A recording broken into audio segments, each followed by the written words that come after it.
It's happened to me. It's happened to probably everyone I know, where old memories came up that relate to something we're trying to work on, and we had no idea that was a factor. We didn't had no idea that was an important reason why we're struggling with something in the present. Welcome to the Multiple Truths podcast.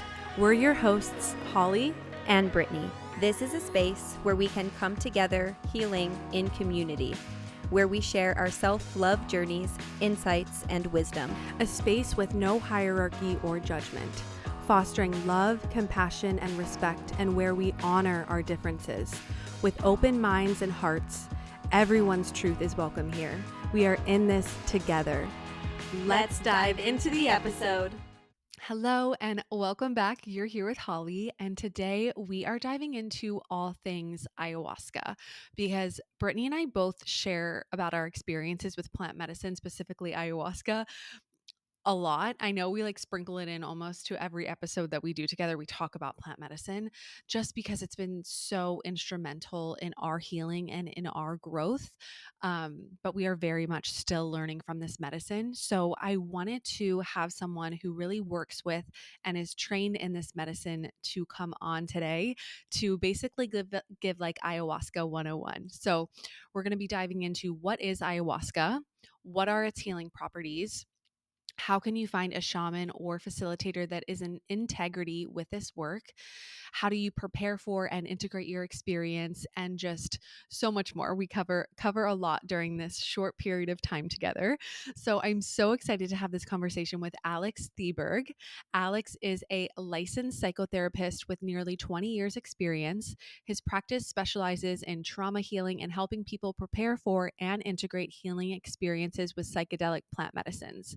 Alex is also a traditionally trained ayahuasquero and plant medicine facilitator and has spent several years in the Peruvian Amazon studying ayahuasca shamanism and facilitating ayahuasca ceremonies. He has supported hundreds of people through their transformative journeys with psychedelic plant medicines, including ayahuasca, psilocybin mushrooms, and San Pedro. Currently, he works in a private practice in San Francisco Bay Area where he helps people prepare for and integrate plant medicine experiences. He also leads and facilitates week-long ayahuasca retreats for gay and queer men in Costa Rica, which is just so incredibly beautiful. I just have the utmost respect and honor for this medicine. It's truly been such a powerful tool to help me come home to myself, like I said, come home to my heart, get back into my body, learn how to create that safety within my body, remember who I truly am, and just guided me back to my true essence. And I'm just so grateful to have had access to this medicine. And I just want to emphasize that ayahuasca, plant medicine in general, is not something that you need on your healing journey or quote unquote to heal. You don't need anything outside of yourself to heal. You have everything you need within you already. But ayahuasca and plant medicine are sacred tools. They are gifts that you can use with the utmost respect and integrity. And having that deep intention for healing and preparing for ceremony and integrating your experiences, and not just going in of oh, I'm going to have a mystical psychedelic experience and, that be that. It's really going in with this deep intention and just respect of, I'm ready to learn. I'm ready to be open. I'm ready to see what it is that I need to see that's holding me back from being my true authentic self. It helps you come home to your true authentic self, which again, you can do. Learn how to love yourself, the healing journey. But these are sacred gifts that you can also utilize as a tool, because again, you have everything you need within you already, but I also believe that we don't have to be doing everything alone. And when there's tools out there that you can use with respect, in moderation, not overusing, but using it in moderation with respect and integrity and dignity, you can get that support and it can be really powerful. So the key is not giving your power away to the medicine, but utilizing it for the healing tool and the self-discovery tool that it was intended to be. So definitely you need to be ready for a plant medicine experience. You need to be ready for an ayahuasca experience specifically, because it can get dangerous if you are not ready for an experience, and making sure that you have facilitators that can really hold a sacred, safe container. Um, and just making sure you know how to prepare for a ceremony and doing your own research. And like we talk about in the episode, finding a good facilitator that is in integrity in doing this work. Because unfortunately, just like in any other industry, there are people working in the plant medicine space, in the ayahuasca space, that are not doing it with integrity. They're in it for the money, for power, abusing their power. So it's so important to do your own due diligence, check in with your community, read articles and reports, and just like do your own research. The thing that has worked for me the most is by checking in with my community, with people that are in the plant medicine space, asking about the facilitators, asking about their experience sitting with these specific facilitators. Did they have a good experience, a bad experience? Did they feel safe? And just asking different people about their experiences and getting recommendations from people that are in that space that you trust. And also, something that's really important is having a support system in place to help you integrate and prepare, and just have people in your life that you can talk to. Because, yeah, having a support system in place is really important as well. I feel too, something in order to prepare for ceremony is definitely asking other people who have sat in ceremony with ayahuasca how they prepared for it, and how their experiences have gone. What wisdom can they offer you before sitting in ceremony? Really asking other people that that have already sat in ceremony just about their experience and what you can maybe expect. Every person's experience is so incredibly different, but I believe that preparation is really important in doing your own research. So just like getting familiarized with that kind of stuff. Um, and if you're looking to educate yourself further, I highly recommend the book Ayahuasca, Soul Medicine of the Amazon Jungle by Javier Requario. I don't think I pronounced that right, but I'll have it linked below in the show notes for you if you are interested in reading that. And then I also asked Alex to pass along any recommendations, books, podcasts, documentaries about ayahuasca specifically. So I will have those in the show notes as well, because definitely educate yourself before thinking about sitting with this medicine as well. So, my hope is that more people can experience its healing power as more research and more funding goes into plant medicine, specifically in the US, because, yeah, it is truly such a gift and such a healing experience, helping you just really come more home to yourself. So, if you've been hearing a lot about ayahuasca, or you feel called to this medicine, or just simply want to learn more, this episode is definitely for you. So, with that, let's dive in. Well, welcome, Alex. I'm so excited to chat with you today. Thank you so much for being here. My pleasure. Happy to be here. Yes. So I just want to start. So I know you've been working in the mental health space as a therapist for the past 20 years or so. I'm curious what got you started on the path of incorporating and working with plant medicine as well. It was definitely not planned or intentional. It came out of my personal experiences with ayahuasca when I was on sabbatical and traveling around the world. I took some time off from work, a few years actually. And when I was in the Amazon, I went to an ayahuasca retreat center, and that not only ayahuasca kind of blew me away with what it was and what it could do and the experience, but also just as a therapist, seeing how the center held, a large group of people through these incredibly intense experiences that, are transformational, especially if you're doing several in a compressed period of time. It's like a pressure cooker. Hmm. And just the way they supported and held the space and guided people through what they were, what was coming up, and met their needs, and um, just saw that, as I interpreted that through the therapeutic framework, in terms of, wow, this is not just the medicine. These people are doing really healing work with the with the medicine as the catalyst. Hmm. And I know not a lot of centers operate that way. This one was very hands-on. A lot of them are very hands-off, which is actually much more traditional to Amazonian shamanism. It's they give you the medicine, you vomit, you have your experience, you go back to work the next day. It's a different model. Mhm. But I found that it inspired me, frankly, and I thought Mhm. I saw how powerful it was just looking at the people who came and how they were after. Mhm. And it impressed me that this could really be used for deep, deep healing. And Mhm. even though I had a lot of experience with psychedelics in the past and very meaningful and personally transformative ones for me, those none of them were intentional. It was like Mhm. accidental healing. It Oh, was okay. Mhm. accidental spiritual awakening. It was nothing that was planned. It was nothing intentional about it. It just happened that way. But then through that experience of this retreat center, which I went back to several times before I started working there, I saw that wow, you could actually use these substances and ayahuasca in particular in an intentional way and have a Mhm. much more consistent, beneficial, transformational impact. Mhm. Otherwise, it's kind of like Russian roulette or playing the lottery. It's like, yeah, you may have a very powerful experience that's positive, or you could have a really powerful experience that's negative, or nothing could happen.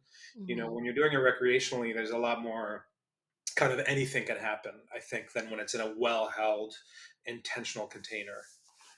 Yeah, absolutely. Yeah, definitely in my experience too when it's like in a I've had such transformative experiences with ayahuasca when it's in like a held space with like the intention is there, the integration is there, all of that. So I love that you were inspired to incorporate that even because I know that you support people too in post and or prior to ceremony and then integration of ceremony, which we'll Mhm. definitely get into too. um but I want to, this is like ayahuasca 101. I feel like I want to just really take this time to inform our listeners and educate them on ayahuasca. So, Yeah. to get started, like what is ayahuasca and why can it be such a powerful healing tool? Ayahuasca is first and foremost, it's a vine.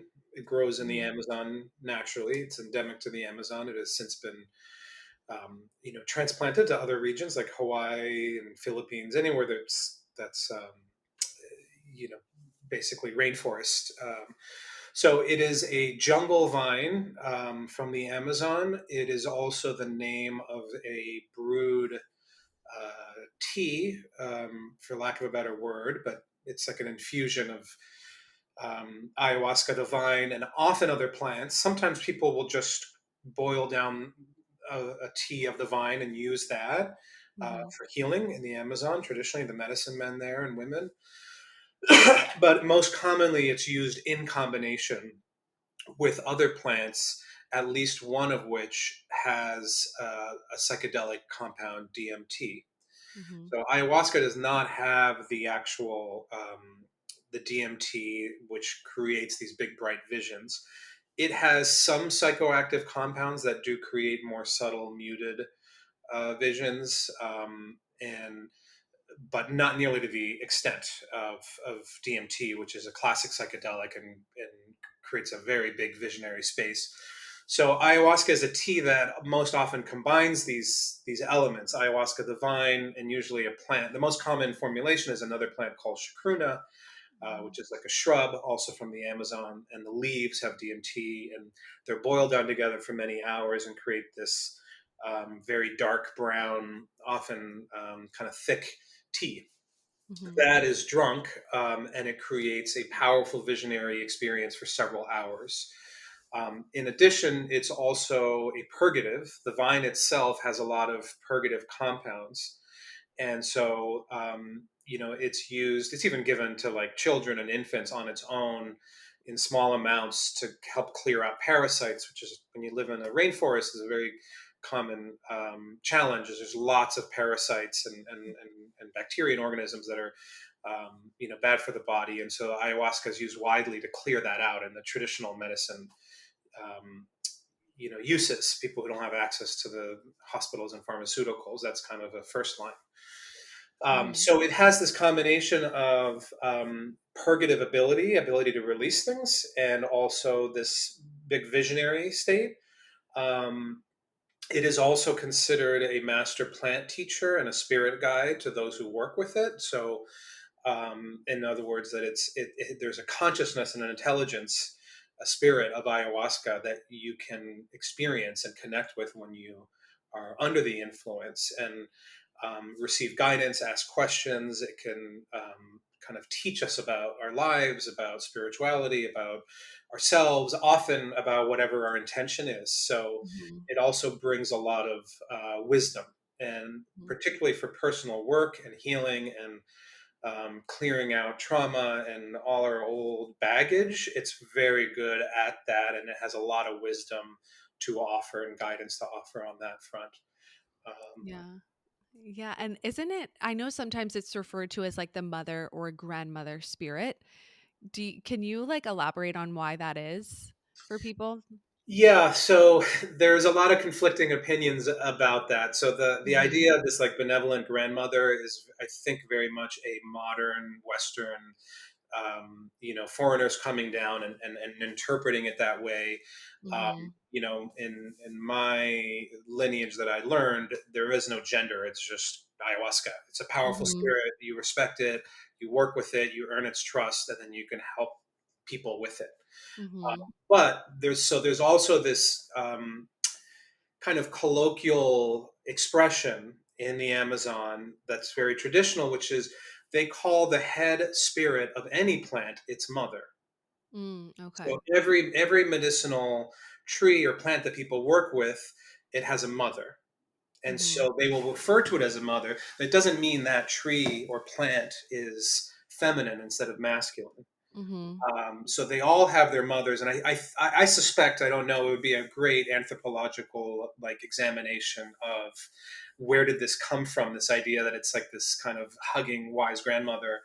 Yeah. Um, I suspect it comes from that of hearing the word madre, madrecita over and over. But Mhm. I think without the context that is used for all spirits, essentially every animistic element. So like there's the mother of the waters, there's a mother of enchanted stones, there's the mother of the forest, Mhm. and so that's just their kind of way of understanding it and describing the spirit behind, or the most powerful spirit of that element or that plant or that the ocean waters, etc. um, Yeah. so not to say that it isn't. I think it's great. People can Mhm. call it whatever works for you. So Mhm. I totally understand the grandmother vibe, and I personally don't relate to it that way. To me, it is a non. It's beyond gender. It's a spirit, right? That's a Mhm. very human kind of thing to impose on it. So I don't relate Yeah. to it that way, but I have no problem talking about it in that way because that's how people relate to it. Yeah, because I think oftentimes, like, our minds want to conceptualize things, so, like, labeling it as, like, the Yeah. grandmother spirit. Something that I felt is, like, it's kind of like the mother, grandmother in a way that it's, like, showing you exactly what you need to see, kind of like a nurture, like how a mom would do, like, it can be a nurturing energy, but it can also, like, show you your wounds and show you what you need to heal, kind of like the mother kind of does. So I've seen it talked about in like that aspect as well. Like it can be really loving and nurturing, but it can have a hard hand and show you what you need to see, kind of Oh, yeah. like a mother. So yeah, but I love the way that you described it. Yeah, I just wanted to touch on that for a minute because I think sometimes it's referred to as that too. Um and just real quick, I wanted to, isn't it part of the medical system like in Peru and Brazil and Bolivia, Costa Rica, other parts of the world? Isn't it kind of like that's a part of their medical system? Not the modern medical system, hospital, Western science, medicine. Mhm. No. It's part of a traditional medicine system of Okay. the curanderos and the healers in those areas, and Okay. we could say folk religion. It's what the people use who don't have access to that Okay. modern system. It's also a very old, healing agent. So it's the traditional the best way to understand it is that these are ayahuasca is part of a constellation of different plants and herbs and trees that are really the traditional medicines of the indigenous people of the Amazon all over. Now Mhm. that tradition in many ways has been both suppressed and erased, and through colonization and just the impact of the West, the Europeans coming, and Christianity, Catholicism, all of these things have really um, suppressed a lot of that, and the culture started valuing the Western medicines more, like generically, those were more esteemed because it was like the colonizers came with these powerful things. Over Mhm. time, though, now there's starting to be a resurgence of respect for the tradition. Frankly, a lot of it is from Western influence of, like, Americans coming down and paying money and showing that this has value, has Mhm. shown, has kind of reawakened what has been basically kept alive but not popular. Mm, Kind of mhm. one way to put it. So certainly, the deeper you go into the jungle, the further you are away from a city, people are using these traditional medicines. But the Right. closer you get to the city, the less they're used. People are more likely to go to the pharmacy or the hospital. Mhm. Um, so I think there's been a resurgence from all this foreign and tourist interest, and anthropologists and academics, and there's all of this attention now that has kind of revived what was a tradition that has still existed, certainly, but wasn't wasn't as respected broadly. Mhm. It's kind of like there's a way in which colonization and the kind of imperial values of, like, the West is better, European is better, that filtered down into, and there's a whole caste system, and so a lot of these traditions were ignored or rejected Mhm. because of the impact of the missionaries and the conquistadors and the mestizos that came and colonized the area as well. So it's a really complicated history. So sorry, roundabout answer No, to yeah. say that it is the traditional medicine of the indigenous people of the Amazon, and it is still Mhm. used by many widely, especially Mhm. ayahuasca, but a lot of the other plants as well. But it is not part of, like, the official government approved, medical system of these countries. Okay, that's good to know. Yeah, thank you for that. Thank you for the background on that. Yeah, so I want to dive into like why it is so supportive for people in processing trauma and overall health and healing. And just to give a quick example, like for my first ayahuasca ceremony, it really supported me. Like I've been in ceremony a couple times, and it's really supported me in coming back into my body and like feeling safe in my body. And my first ceremony, ayahuasca really helped me understand my eating disorder on a deeper level. I've already like had healing around it and understanding around it, but just a deeper layer of understanding and helping me rid my body of this need to be perfect. Like I purged out like this need to be perfect, because it's my eating disorder was stemming from feeling like I need to look perfect, be perfect in order to be worthy of love. Looking to connect with like minded community on your journey of self growth, self love, and spiritual discovery? Join the Beehive, a supportive community hosted by Holly and I, designed to help you on your personal transformation and healing journey, and to help you tap into your innate wisdom. With live monthly Q&A sessions, exclusive content, and a like minded community, the Beehive is the perfect space to grow and step into your most authentic self. For more information and to sign up, check the link in the show notes. And it stems from a really young wound of just wanting to be enough, wanting to be loved. Like, oh, if I'm skinny enough, then I'll receive love. If I look pretty enough, if I look this way, then I'll be worthy of love. And it's like just stemming from such a younger part. I was shown like a young memory and just like shown just different younger parts of me that needed love. And that's why I'm so passionate about inner child work too, is because it's often stemming all of our wounds. I feel like a lot of them are stemming from these younger parts, Yeah. and then also like generational patterns that show up. I know like this need to be perfect is a generational pattern that shows up, that has been showing up in my family, specifically like with the women in my life, like the more feminine wound. um and really understanding that too. It for me, it manifested it as an eating disorder. For others, it's not manifesting, it manifests in different ways. um but also helping me have such a deep appreciation for my body and all that my body does for me and the wisdom of my body. So just to give like a quick example of how it has supported me. So I'm curious, like, yeah, how is this so supportive for people in like processing trauma and supporting them in healing? Well, the The big answer, the honest answer is I don't know. I don't think that Yeah, it does. it's so complex. Well, it's a mystery how it works. Yeah. We can't see what it does, Yes. right? Yeah. We can see the impact and the effects, and even as someone Mhm. who facilitates, ceremonies, and I'm literally calling on ayahuasca to heal us, but I don't know Mhm. how it does that exactly. Right. So, I trust that it has this intelligence and this wisdom that I don't, and that we don't.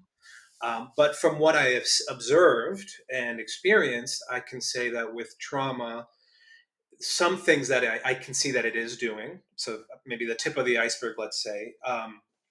One, it is surfacing repressed material. So Mhm. it surfaces things that have been forgotten. Mentally, we repress them. We don't want to remember them, or it just was a long time ago, or we didn't think it mattered, and that was how we made sense of it, or we avoided it in some way, which is a pretty common response to pain, is avoidance, Mhm. especially for children, because it's we don't have a lot of other complex strategies. So one thing it does is it shines a light on that, and it surfaces it, brings it up into our consciousness. So it's very common to have, very, very common. It's happened to me. It's happened to probably everyone I know, where old memories came up that relate to something we're trying to work on, and we had no idea that was a factor. We didn't had no idea that was an important reason why we're struggling with something in the present. So Mhm. that's one thing it does. It can surface. It can also give us insights as to these connections and show, right, and literally guide us to see that's related to this current issue. Mhm. And then it also helps us to purge, as you said, release things. And so you can actually release the impact, emotional and physical, of a trauma in a ceremony. And sometimes that manifests as vomiting, sometimes that manifests as a huge amount of crying or even shaking in the body. It's releasing the energy of it physically.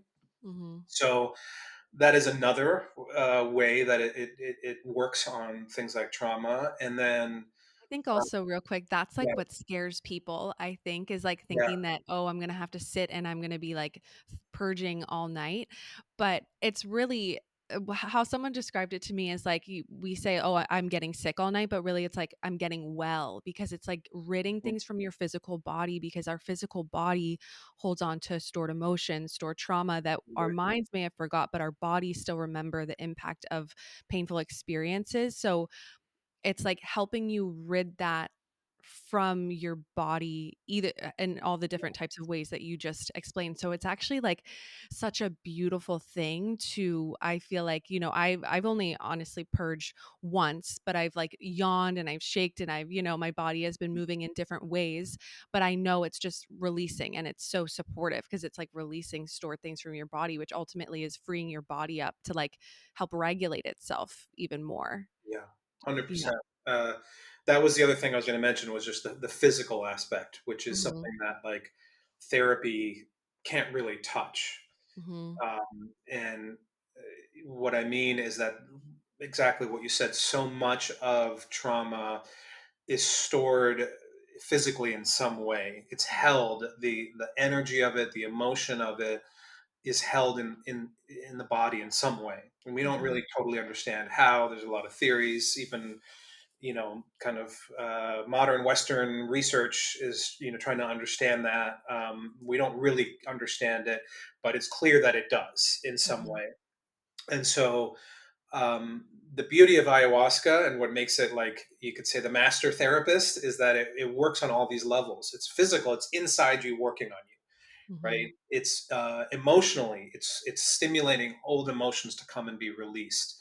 It's Mhm. helping you learn to love yourself, so it can even trigger positive emotions towards self, teach us about feeling on the emotion level.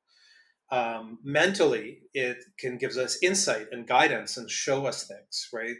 And then spiritually, also, it can help us get in touch with spirit and with our own spirituality, and even help us release maybe spiritual attachments and things that are stuck to us on a spirit, not physical level.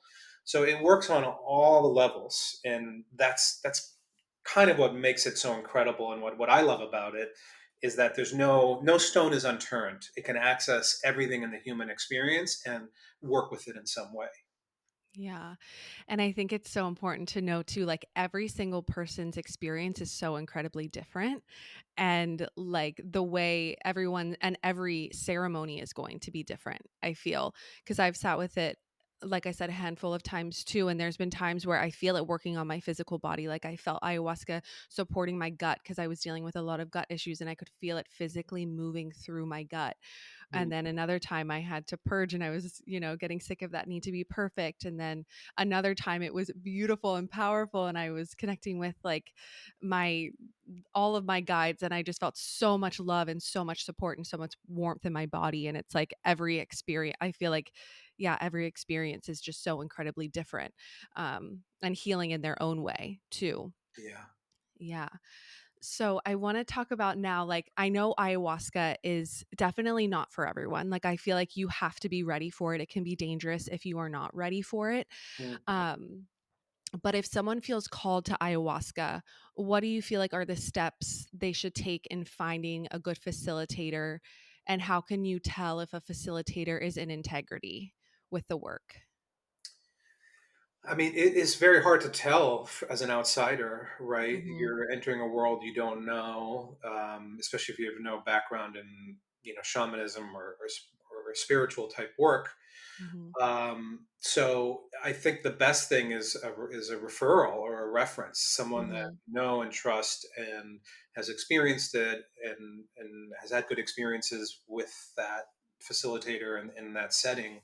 Hmm. um, that's probably the best you can do. I think, once you're there, if you have a bad feeling about yeah, I don't like the way this looks, or this doesn't sit right with me, or it doesn't feel right, then don't do it. Hmm. Then just leave, which people do sometimes, Yeah. because it's better to be cautious around these things and make sure that you have to feel safe.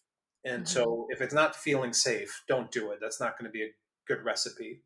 Right. Um, and if you see things like that you don't like, that don't sit well with you in terms of the facilitator, again, you don't have to sit with a medicine with that person. There's lots of people that do this. So I think just trusting your intuition and then also getting a good referral from someone you trust.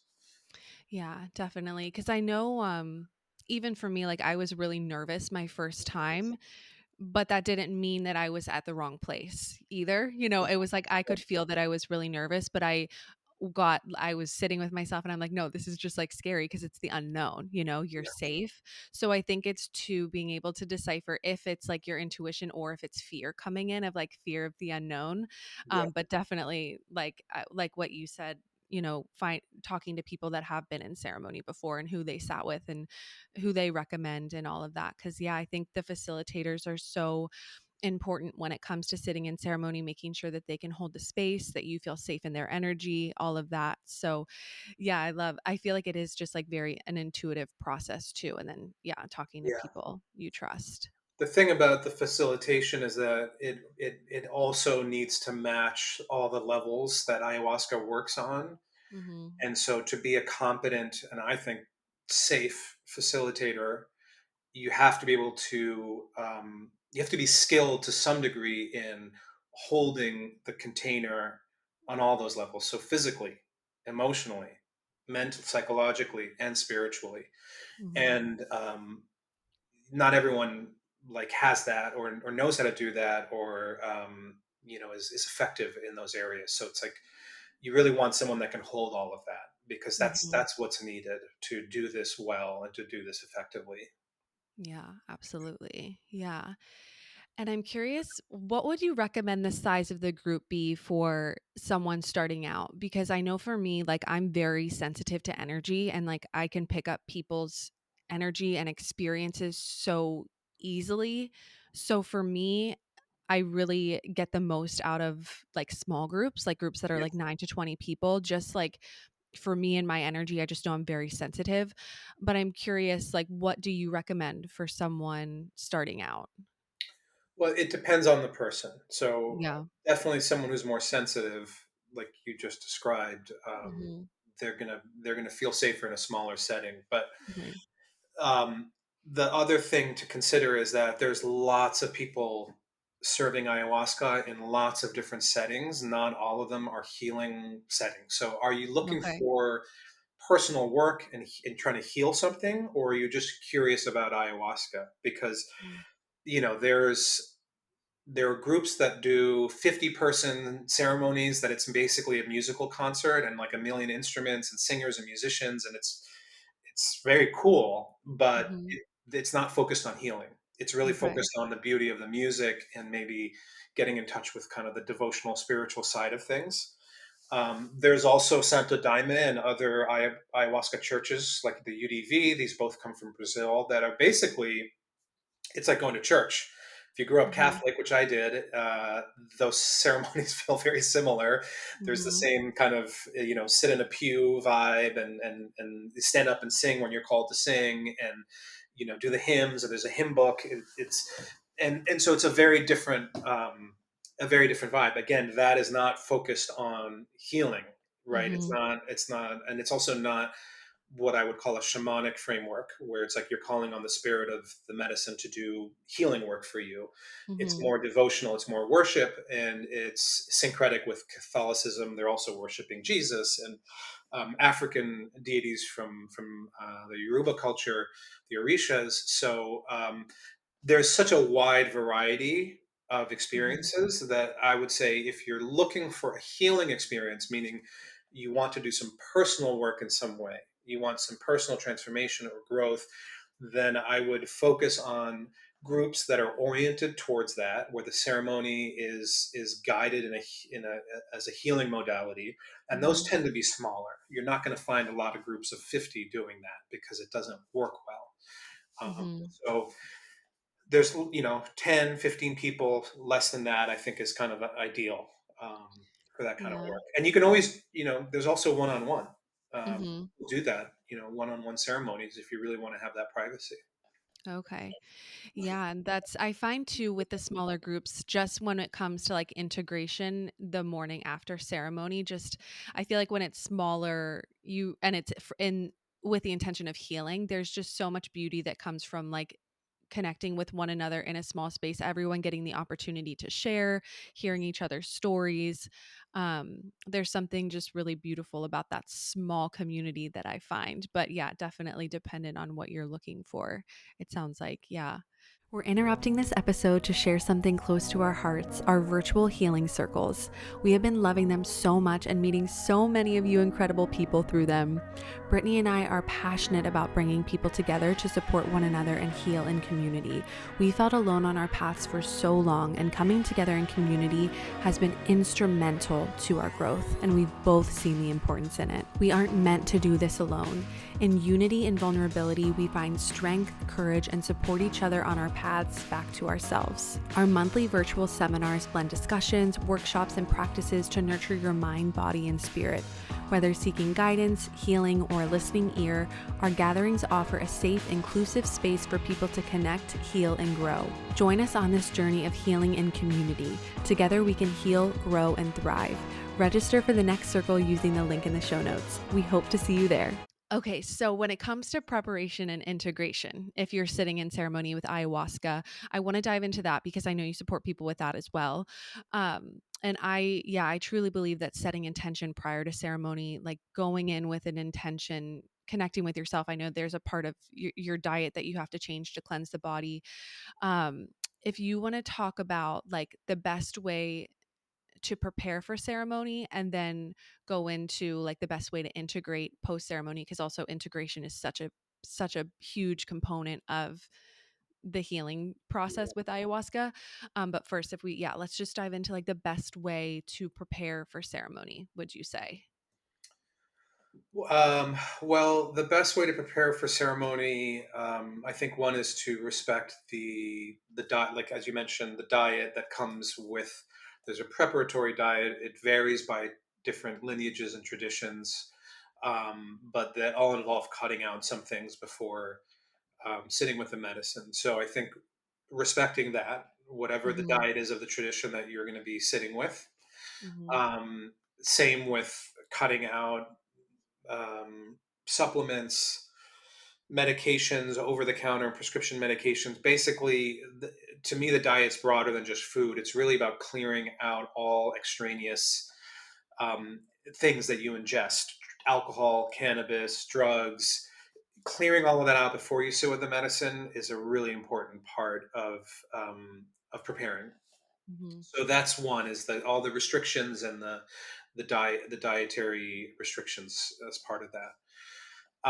Secondly, what you said about intention, I would say that's the other most important um, thing you can do to prepare, which is really about just don't go in cold to the ceremony. Like, have already done some work before. And Mhm. what I mean by that is sit with why you're doing this. What is it that you want to change in your life? What is your real reason for being drawn to the medicine? Take inventory, take stock of your life, anything that really needs to change, things you want to give up, things you want to bring in that are new, that you want to cultivate. The more you sit with yourself and reflect and kind of hone in on what really needs to shift for you, that as far as you can tell, then the more prepared you will be mentally for ceremony, and it'll help you to have the best intentions, the ones that are most true for you. Mhm. And so intentions are basically our how I think of them is like there are requests for help to the Mhm. medicine. Like, we're going to ayahuasca, we're saying, help me with X, Y, and Z. And so you want whatever those intentions are to really speak to you and to matter and to be like valuable to you, because in a big way that's how ayahuasca is going to help you, and it's going to be in terms of those intentions, and it's going to have a big impact on the ceremony. So that's another. And then thirdly, I would say to maybe read. There's some material around ayahuasca. There's a lot of stuff that I don't recommend, but there's some books that I do recommend. But you know, basically to educate yourself a little bit about what you're getting into as Mhm. well, because this is a foreign world for most of us, right? Right. Unless you grew up, in the remote areas of the Amazon and it's part of your culture, you are stepping into something that is outside of your worldview, and so understanding a little bit about what you're getting into first is super helpful. Yeah, and maybe if you could pass along some of those books, I could put them in the show notes too, of like any books that Yeah, you recommend to educate yourself with ayahuasca. Um, and then isn't it too being like mindful of the news that you ingest, like social media, the news mm, that you ingest, like yeah, really being mindful of things? Because I think the news, watching that before going into yeah, ceremony, like that's just can trigger you, like needing to like even do a detox cleanse in a way, right? totally. A media Yeah. cleanse is what we call it. Yes, Like, yeah. just cutting out news, social media, violent movies, and highly sexualized, charged content. Just Mhm, anything that's very stimulating or agitating to the psyche, mhm. to cut that out for a few days before going into ceremony. And Yeah. the idea is you don't need any of that. The ayahuasca will agitate things for you, and you want it to be Mhm, things that relate to your life and to your intentions and to your growth and your healing. And so cutting out the external stuff, it's very similar. Just cutting out the junk on the mental level so that you can mhm. really get the best experience, the most benefit from the medicine. Right, yeah. Yeah, and I think too, like if someone's on over the counter prescriptions or medications or anything like that, that's something that they would talk to the facilitator about prior to make sure that they're even eligible to take the medicine, correct? Definitely. There's some that are Mhm. that are dangerous with ayahuasca, Yeah. and Mhm. particularly the SSRIs and SNRIs. But most of the very psychoactive pharmaceuticals, they're contraindicated with ayahuasca, and they have different. Some you need to be out for like a month beforehand. Some you just need to be out for like a week. It varies. So you definitely need to be honest about what you're taking to make sure that you're doing it safely. Mhm. Yeah. Yeah, and that's something, yeah, you would just talk to the actual facilitators of the Yes. ceremony with. Yeah. Yes. Yeah. Okay, beautiful. So then, okay, so integration. What do you? What's the best way to integrate post ceremony, in your perspective? Well, integration is a big topic. Hmm. I don't have like one best thing, or I don't think there's also like one cookie cutter way. It's very, just like ceremony, it's very personal to the Mhm. individual, and like everyone's going to have their own essentially journey with the medicine after the ceremony. And Right. so that can often means that there's a lot of highs and lows and ups and downs and shifts and changes in life and that are unexpected.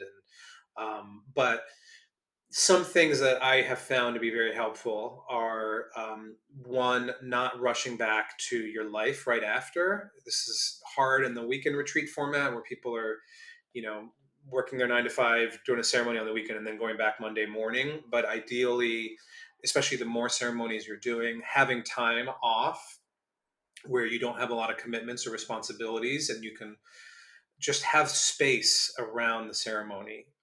That'll allow time for things to be digested and for things to come up, and it gives you time to reflect. So I think space and reflection to me are the number one most like important things right after. Mhm.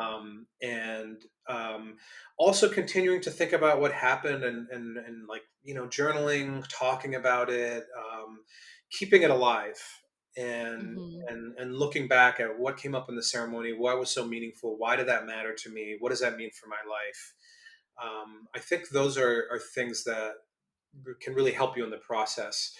And then thirdly, if you're having a lot of trouble or a lot of challenges after, to get help, to talk to Mhm. someone about it. There's, people that this is what they do is support others after ceremony, and get, counseling around it, just support essentially. Mhm. But integration is it's also a long-term process. Mhm. It can go on for months, years even. And what I mean by that is that the whatever happened in the ceremony, it it shifted things that then keep unfolding after. It's not like something changed and then it's done and then you go back to your life and live it the way you did before. It'll have rippling repercussions. Sometimes Mhm. that means people in your life, they kind of drop out, or you drop out on them, really. Like, you just realize these are not the kinds of people I want to be around, or these are not the kinds of environments I want to be around, or these are not the kinds of substances I want to be using. Or we become more self-aware about the impact of our environment, and often integration, there's like this long-term process of changing that. And Mhm. certainly has been my experience personally. Mhm. But I've also seen it with many, many people that they start, their preferences change, and their Mhm. what they're attracted to and are interested in changes. Mhm. And so that can be hard, right? All of Right. this change and letting Mhm. go, and endings. But Mhm. the beauty of it is that these changes are in alignment with who you are. Mhm. Right, that is the whole point, is that maybe you've been living your life with a lot of things that maybe they made sense or they fit who you were in the past, but you've changed and they no longer do, but they're still there, and they're kind of Mhm. been holding you back and you just didn't realize it, holding you back from happiness, from joy, from your purpose, from more meaning. And Mhm. so these long-term changes, often they're important because they help you align your authentic self with the circumstances of your life, and vice versa. Yeah, because I feel like that's the beauty and the power of this medicine is helping you come more home to yourself, your authenticity, your heart, who you truly are. So the things that like aren't true to you or aren't in alignment anymore can kind of like fall away and you can step more into who you authentically are, which is beautiful but can be really challenging because I feel most of us have been wearing masks a lot of our lives. So it's like stripping away the masks and with that comes a lot of change. And yeah, I feel like with integration too, there's parts where not that you're tested after ceremony, but there's opportunity to like integrate the things that you learn in ceremony afterwards. Yeah. Like different, yeah, just like different opportunities that come through. Yeah, and doesn't so also the spirit of ayahuasca continues to work with you after ceremony, right? So you can continue to like cultivate that conversation, have like ask questions, like know that it's a spirit guide afterwards. Is that Yeah. correct? I mean, that's how I relate to it, and that's Yeah. certainly how I was trained, and that is a kind of the traditional understanding. And I have found that to be true. You can Mhm. continue to call on ayahuasca to help you because it's now inside you. Like Yeah. it is bonded inside your body, and so Mhm. it's there with you. You can ask it for guidance, and it will help. It just may take time to unfold and for that those answers to come. But Mhm. it is definitely a spirit guide. It's a plant spirit Mhm. guide, and Mhm. you can work with your spirit guides your whole life. Yeah, absolutely. Yeah, it's such a beautiful, beautiful medicine. So, yeah. Well, I know we have to wrap up on time.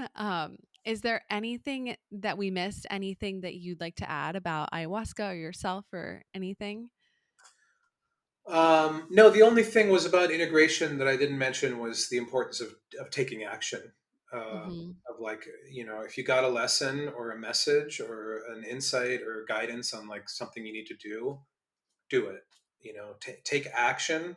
Obviously, reflect on it and make sure it still is valid afterwards. But sometimes it's like you got very clear messages. I need to stop drinking, or I need to make amends with this person, or I need to take better care of myself. Like, take action on that. That's Mm. an important part of integration is doing something with the information you've received.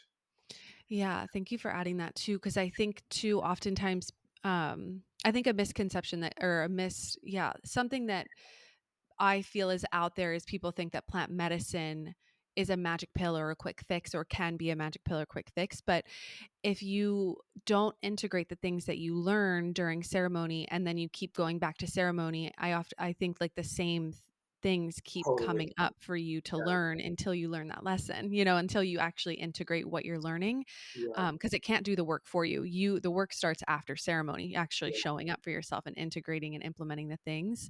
So Absolutely. yeah. Yeah, it is magic. It is not a magic pill. A pill Yes. is a Western pharmaceutical concept. You take it, it does the work for you. Right. Ayahuasca is magical in many ways, but you have to participate in the work. You're Mhm. not just passively sitting there and it's doing everything. It will do some things, and it'll do Mhm. things that you can't do, but you have to do your part, and that is something that the medicine can't do for you. You have to do that for yourself, and that includes the preparation, that includes the willingness during the ceremony, that includes working with things afterwards. And people who do that, then they come back and they tend to get a lot more out of their relationship with ayahuasca, and it tends to be Mhm. like a transformational springboard.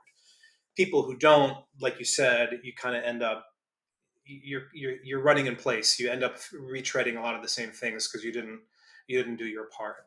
Mhm. Yeah. Yeah, and I think too, based on the frequency of going to ayahuasca, that's going to depend person to person too. Like if you feel Yeah, called once and then you're done, maybe you feel called like time and time again. That's kind of like intuitive as well, correct? very individualistic, to the Yeah. individual, because some people are in a life transformation period and they're doing a lot of it because it's part of major life change that they want. Right. Mhm. Others, their life is very stable and they're not looking to shake it up, but they have some things they want to work on. And well, maybe that's a couple of ceremonies and they're done.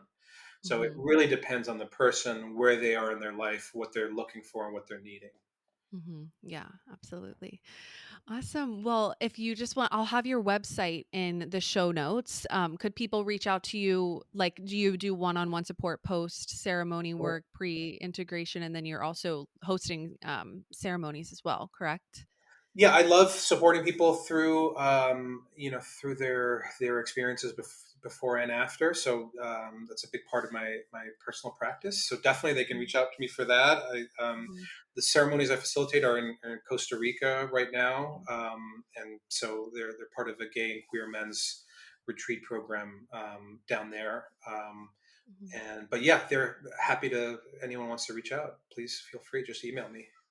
Awesome. Yay. Well, I'll have your email in there too. But yeah, thank you so much for your time. Yeah, thank you for your knowledge, for your wisdom, just everything you shared about this. I think that's so incredibly valuable and just, yeah, the work that you're doing. And yeah, it matters and it definitely has a ripple. So just thank you so much for your time and for being here. Oh, thanks, Holly. Appreciate the chance to chat with you about this. Yes. Yeah. And thank you all so much for listening. And we'll see you next Wednesday. As we wrap up today's episode, we want to extend our deepest gratitude for joining us on this journey. Your support does not go unnoticed. If you enjoyed this episode and find value in our conversations, please take a moment to leave a review. Your feedback not only helps us grow, but also allows us to reach more people who can benefit from our community of healing and support. Every review, every rating makes a difference. Thank you for being a part of the Multiple Truths podcast family. Thank you so much for joining us on this episode of the Multiple Truths podcast. Keep speaking your truth and spreading your light. We love you, and we'll talk to you next Wednesday.